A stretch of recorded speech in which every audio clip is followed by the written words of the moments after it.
Hello and welcome to another daily devotion, as this week we talk during this Advent week of hope about seeing hope in the world. I was serving the church in Portage, Michigan, and had met Esperance and her family, a Rwandan family that the church had taken in just a couple months before my arrival there as part of a refugee program, a relocation program through the World Church Organizations. And as I sat down with Esperance and her then three small children, 2 girls and a boy, she told me how when the fighting started in the genocide days of Rwanda, you may have seen Hotel Rwanda, you may be familiar with it through that, Hutus and Tutsis hacking themselves to pieces over age-old history strife between the two people. In any regard, Esperance took her 2 daughters, one an infant child, one a toddler, and walked with them to the Congo.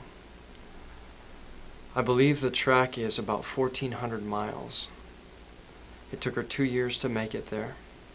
Several refugee camps, hiding from armed soldiers looking to kill them. Not knowing where her son was, where her husband was, where any of her siblings or parents were, though they all lived together in that village that fateful day, and making that trek on foot, without shoes, barefoot, 2 small children. Talk about an incredible journey. Esperance, to me, is such a strong woman of faith. And later, while she was in one of the refugee camps, she found her son, Augie. Augie had been captured when the fighting started. He had seen his neighbor macheted to death, neighbor woman next door. He went home. He's walking home from school in his school uniform. Sees people hacking his neighbor to death. 6 years old. Runs home screaming for his mom and dad. They're gone. Can't find anyone. Hears men coming into his house, runs down to the river where there are bodies floating, and the river is red with blood. And he's captured. They fill him up with drugs. They hand him a machine gun, and at 6 years old, they have him on a death squad of children going in to ethnically cleanse Hutus, his own people. When I met Augustine, he was 17 years old, finishing high school. Recently, I had him out to this church here in Downers Grove, and we were talking about forgiveness and grace.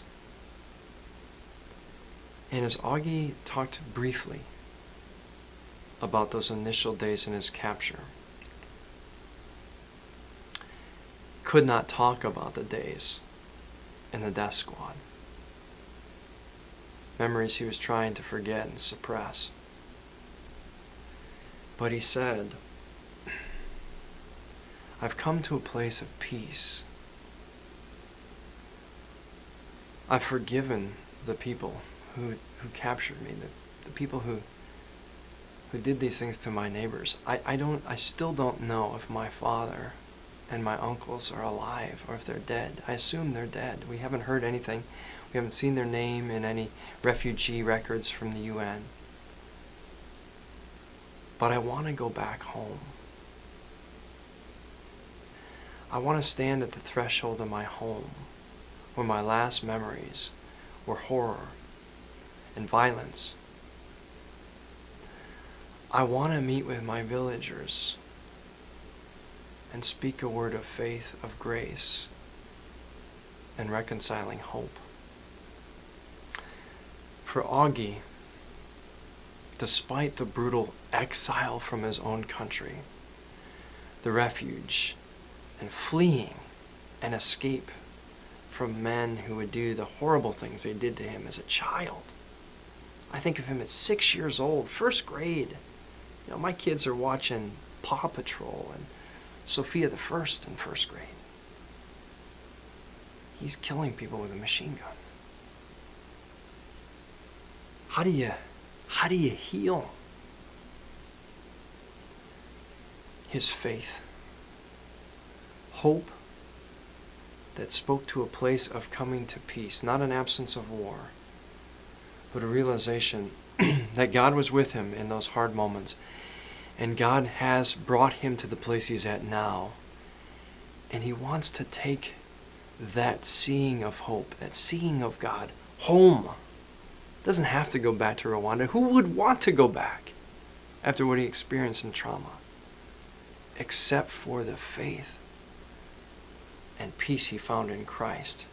That very much like St. Patrick going back to his captors, the Irish, to preach the gospel, Augie wants to go back home.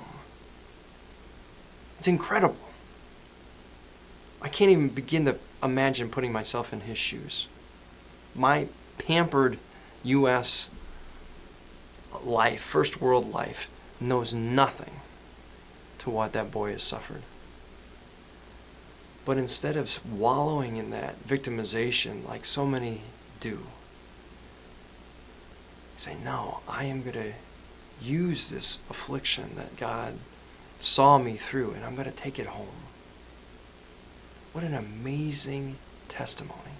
What an amazing witness to a different kind of kingdom and a value that has transformed who he is.